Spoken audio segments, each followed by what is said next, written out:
IELTS 17, published by Cambridge University Press and Assessment 2022. This recording is copyright. Test 1. This is the IELTS listening test. You will hear a number of different recordings and you will have to answer questions on what you hear. There will be time for you to read the instructions and questions and you will have a chance to check your work. All the recordings will be played once only. The test is in 4 parts. At the end of the test, you will be given 10 minutes to transfer your answers to the answer sheet. Now turn to Part 1.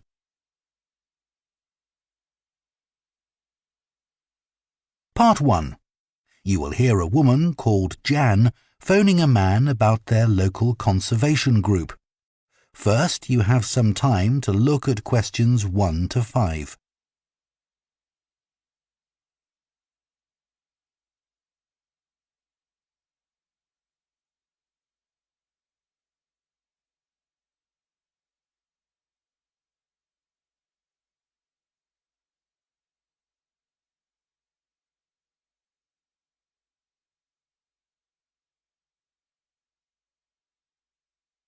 Now listen carefully and answer questions 1 to 5. Hello? Oh, hello. My name's Jan. Are you the right person to talk to about the Buckworth Conservation Group? Yes, I'm Peter. I'm the secretary. Good. I've just moved to this area and I'm interested in getting involved. I was in a similar group where I used to live. Could you tell me something about your activities, please? Of course. Well, we have a mixture of regular activities and special events. One of the regular ones is trying to keep the beach free of litter. A few of us spend a couple of hours a month on it, and it's awful how much there is to clear. I wish people would be more responsible and take it home with them. I totally agree. I'd be happy to help with that. Is it okay to take dogs? I'm afraid not, as they're banned from the beach itself. You can take them along the cliffs, though, and children are welcome. Right. We also manage a nature reserve, and there's a lot to do there all year round. For example, because it's a popular place to visit, we spend a lot of time looking after the paths and making sure they're in good condition for walking. I could certainly help with that. Good. And we have a programme of creating new habitats there. We've just finished making and installing nesting boxes for birds to use, and next we're going to work on encouraging insects. They're important for the biodiversity of the reserve. They certainly are. Oh, and we're also running a project to identify the different species of butterflies that visit the reserve. You might be interested in taking part in that. Sure. I was involved in something similar where I used to live, counting all the species of moths. I'd enjoy that. Another job we're doing at the reserve is replacing the wall on the southern side, between the parking area and our woodshed. It was badly damaged in a storm last month. Okay. Before you hear the rest of the conversation, you have some time to look at questions 6 to 10.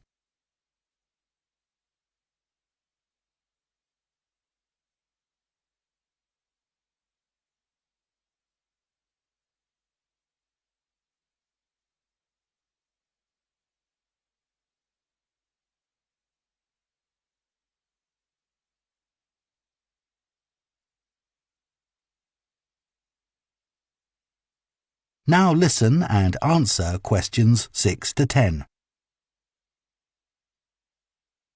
Then, as I said, we have a programme of events as well, both at the weekend and during the week. Right. I presume you have guided walks. I'd like to get to know the local countryside as I'm new to the area. Yes, we do. The next walk is to Ruston Island a week on Saturday. We'll be meeting in the car park at Dunsmore Beach at low tide. That's when the sands are dry enough for us to walk to the island without getting wet. Sounds good. The island's a great place to explore. It's quite small and it's got a range of habitats. It's also an ideal location for seeing seals just off the coast or even on the beach. Okay. And is there anything we should bring? Like a picnic, for instance? Yes, do bring one, as it's a full-day walk. And of course, it'll be wet walking across and back, so make sure your boots are waterproof. I must buy a new pair. There's a hole in one of my current ones. Well, I'd definitely like to come on the walk. Great. Then later this month, we're having a one-day woodwork session in Hopton Wood. I've never tried that before. Is it okay for beginners to take part? Definitely. There'll be a couple of experts leading the session, and we keep the number of participants down, so you'll get as much help as you need. Excellent. I'd love to be able to make chairs. That's probably too ambitious for one day. You'll be starting with wooden spoons, and of course learning how to use the tools. And anything you make is yours to take home with you. That sounds like fun. When is it? It's on the 17th from 10 a.m. until 3. There's a charge of £35, including lunch, or £40 if you want to camp in the wood. I should think I'll come home the same day. Well, I'd certainly like to join the group. It sounds like you've got... That is the end of Part 1. You now have half a minute to check your answers to Part 1.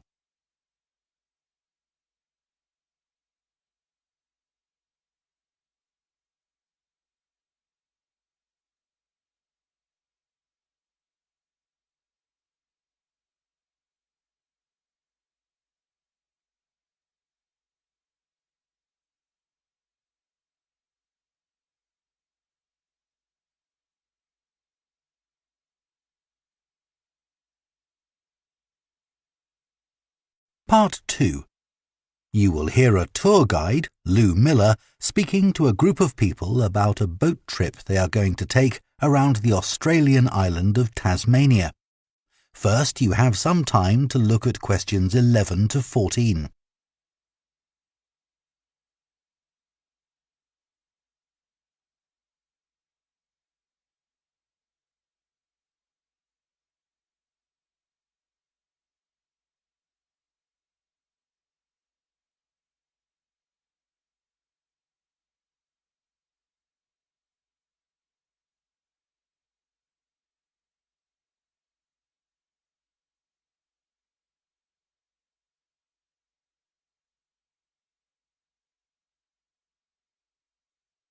Now listen carefully and answer questions 11 to 14. So, hello everyone. My name's Lou Miller and I'm going to be your tour guide today as we take this fantastic boat trip around the Tasmanian coast. Before we set off, I just want to tell you a few things about our journey. Our boats aren't huge, as you can see. We already have 3 staff members on board, and on top of that, we can transport a further 15 people, that's you, around the coastline. But please note, if there are more than 9 people on either side of the boat, we'll move some of you over. Otherwise, all 18 of us will end up in the sea. We've recently upgraded all our boats. They used to be jet black, but our new ones now have these comfortable dark red seats and a light green exterior in order to stand out from others and help promote our company. This gives our boats a rather unique appearance, don't you think? We offer you a free lunchbox during the trip, and we have 3 types. Lunchbox 1 contains ham and tomato sandwiches. Lunchbox 2 contains a cheddar cheese roll. And Lunchbox 3 is salad-based and also contains eggs and tuna. All 3 lunchboxes also have a packet of crisps and chocolate bar inside. Please let staff know which lunchbox you prefer. I'm sure I don't have to ask you not to throw anything into the sea. We don't have any bins to put litter in, but Jess, myself or Ray, our other guide, will collect it from you after lunch and put it all in a large plastic sack. Before you hear the rest of the talk, you have some time to look at questions 15 to 20.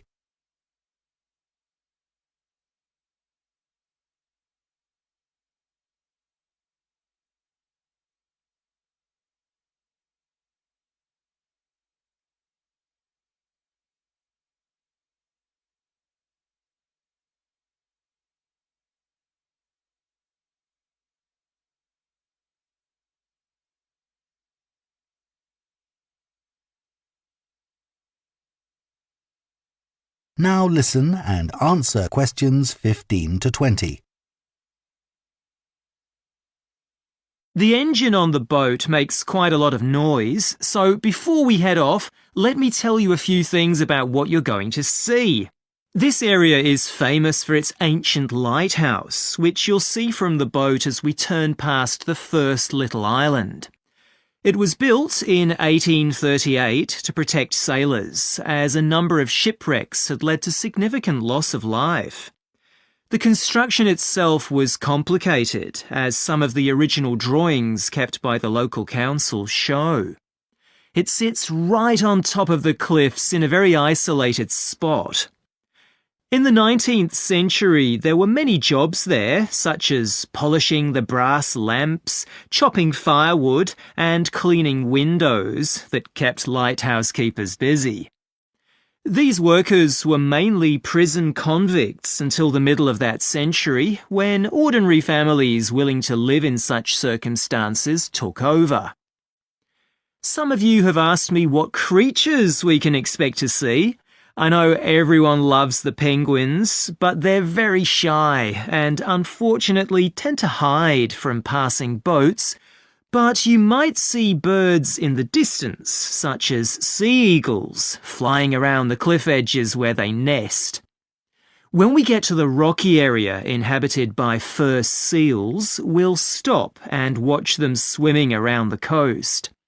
They're inquisitive creatures, so don't be surprised if one pops up right in front of you.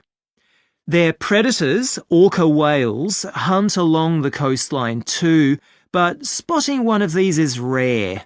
Dolphins, on the other hand, can sometimes approach on their own or in groups as they ride the waves beside us. Lastly, I want to mention the caves. Tasmania is famous for its caves, and the ones we'll pass by are so amazing that people are lost for words when they see them. They can only be approached by sea, but if you feel that you want to see more than we're able to show you, then you can take a kayak into the area on another day, and one of our staff will give you more information on that. What we'll do is to go through a narrow channel, past some incredible rock formations, and from there we'll be able to see the openings to the caves, and at that point we'll talk to you about what lies beyond. That is the end of Part 2.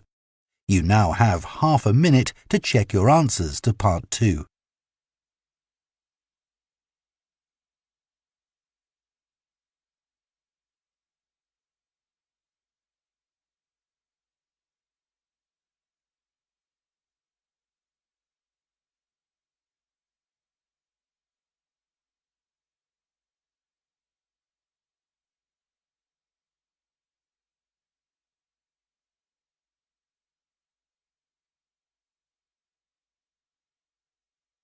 Part 3.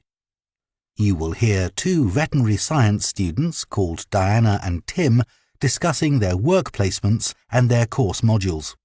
First, you have some time to look at questions 21 to 26.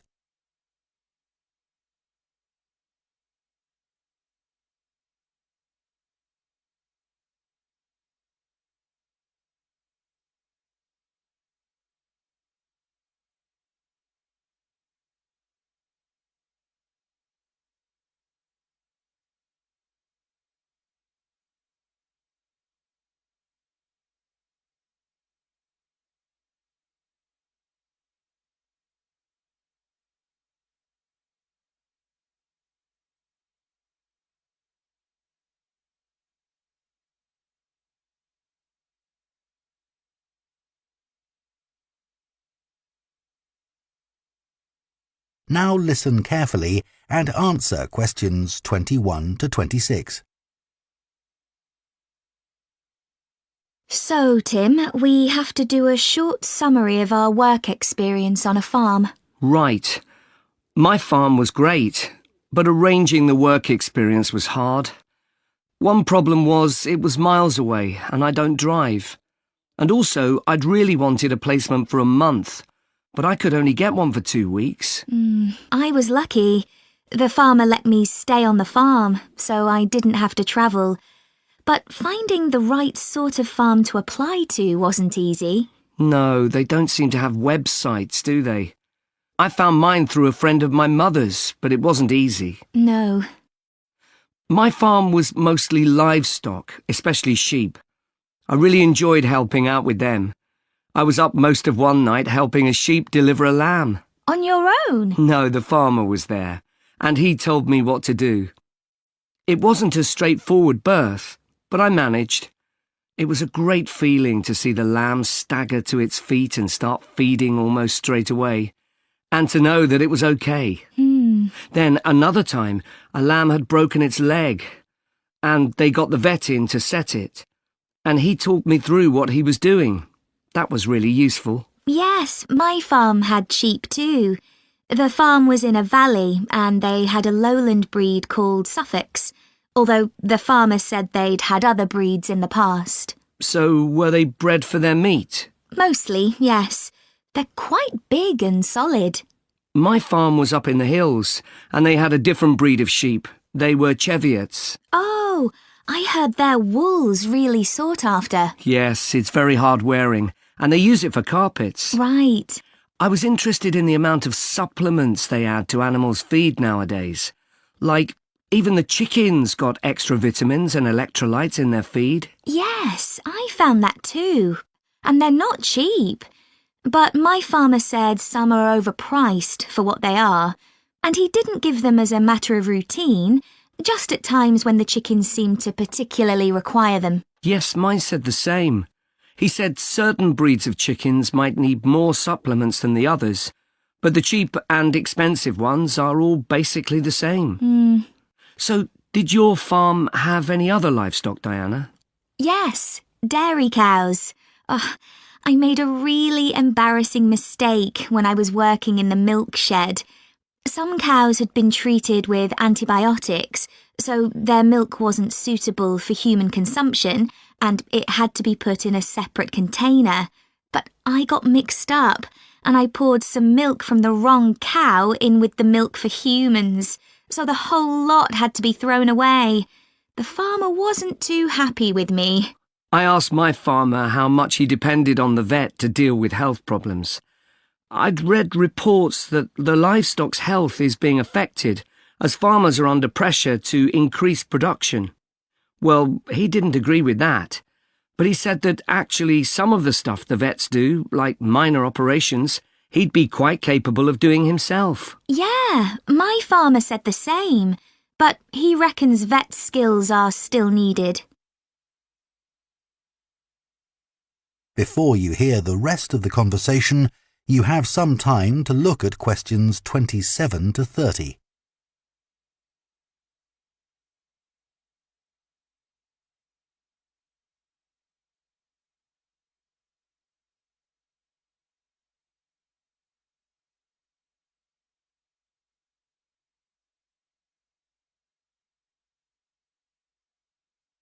Now listen and answer questions 27 to 30. Now we've got to give a bit of feedback about last term's modules. Just short comments, apparently. Shall we do that now? OK, so medical terminology. Well, my heart sank when I saw that, especially right at the beginning of the course, and I did struggle with it. I thought it'd be hard, but actually I found it all quite straightforward. What did you think about diet and nutrition? OK, I suppose. Do you remember what they told us about pet food and the fact that there's such limited checking into whether or not it's contaminated? I mean, in comparison with the checks on food for humans, I thought that was terrible. I think the module that really impressed me was the animal disease one, when we looked at domesticated animals in different parts of the world, like camels and water buffalo and alpaca. The economies of so many countries depend on these, but scientists don't know much about the diseases that affect them. Yes. I thought they'd know a lot about ways of controlling and eradicating those diseases, but that's not the case at all. I loved the wildlife medication unit. Things like helping birds that have been caught in oil spills. That's something I hadn't thought about before. Yeah, I thought I might write my dissertation on something connected with that. Right. So, actually, I was thinking something along the same lines. That is the end of Part 3. You now have half a minute to check your answers to Part 3.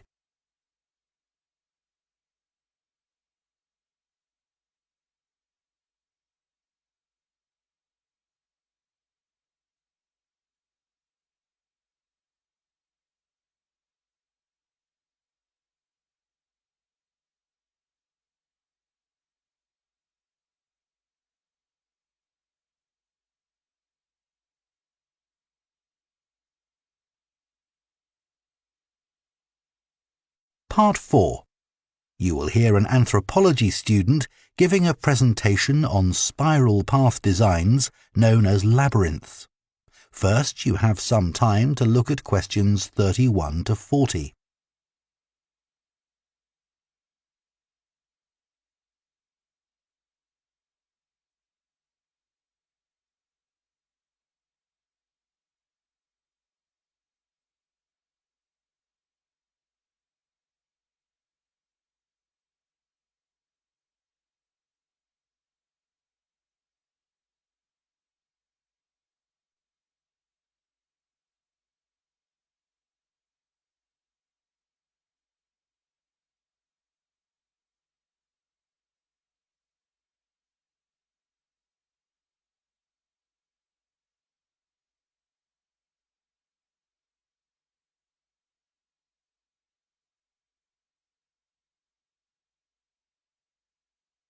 Now listen carefully and answer questions 31 to 40.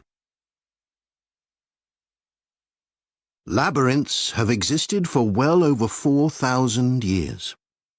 Labyrinths and labyrinthine symbols have been found in regions as diverse as modern-day Turkey, Ireland, Greece, and India.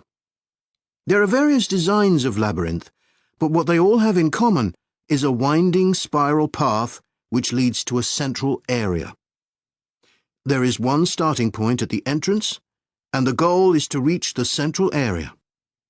Finding your way through a labyrinth involves many twists and turns, but it's not possible to get lost, as there is only one single path. In modern times, the word labyrinth has taken on a different meaning, and is often used as a synonym for a maze. A maze is quite different, as it is a kind of puzzle with an intricate network of paths. Mazes became fashionable in the 15th and 16th centuries in Europe and can still be found in the gardens of great houses and palaces. The paths are usually surrounded by thick, high hedges so that it's not possible to see over them. Entering a maze usually involves getting lost a few times before using logic to work out the pattern and find your way to the centre, and then out again. There are lots of dead ends and paths which lead you back to where you started. The word maze is believed to come from a Scandinavian word for a state of confusion. This is where the word amazing comes from. Labyrinths, on the other hand, have a very different function. Although people now often refer to things they find complicated as labyrinths, this is not how they were seen in the past. The winding spiral of the labyrinth has been used for centuries as a metaphor for life's journey.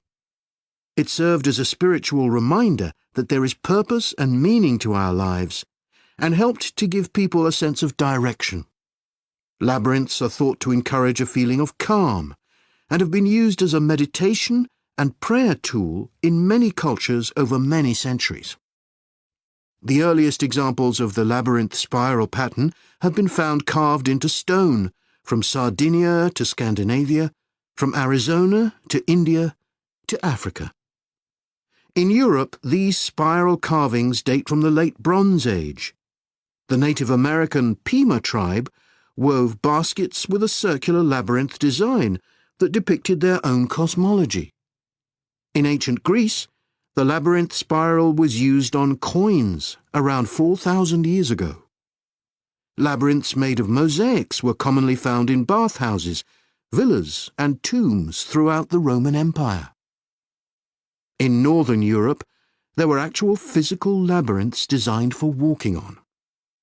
These were cut into the turf or grass, usually in a circular pattern. The origin of these walking labyrinths remains unclear, but they were probably used for fertility rites, which may date back thousands of years. 11 examples of turf labyrinths survive today, including the largest one at Saffron Walden, England, which used to have a large tree in the middle of it.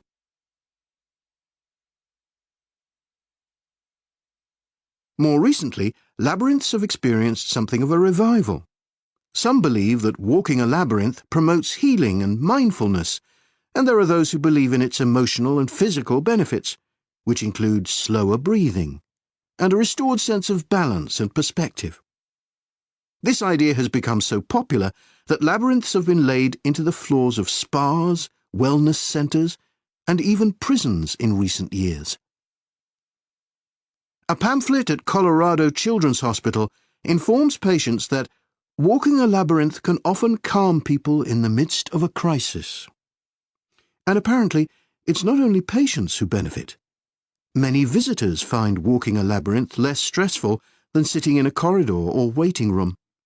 Some doctors even walk the labyrinth during their breaks. In some hospitals, patients who can't walk can have a paper finger labyrinth brought to their bed. The science behind the theory is a little sketchy, but there are dozens of small-scale studies which support claims about the benefits of labyrinths. For example, one study found that walking a labyrinth provided short-term calming, relaxation and relief from anxiety for Alzheimer's patients. So what is it about labyrinths that makes their appeal so universal?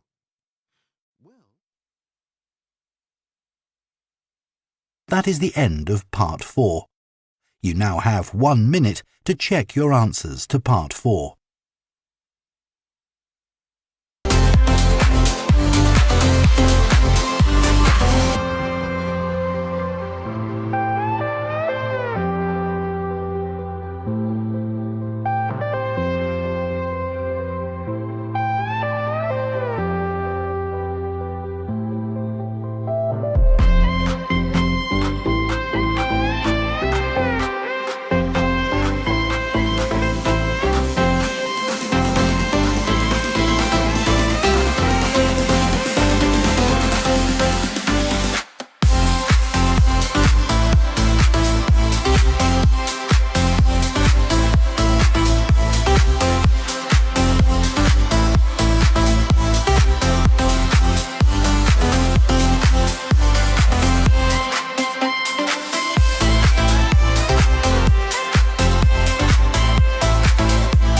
That is the end of the listening test.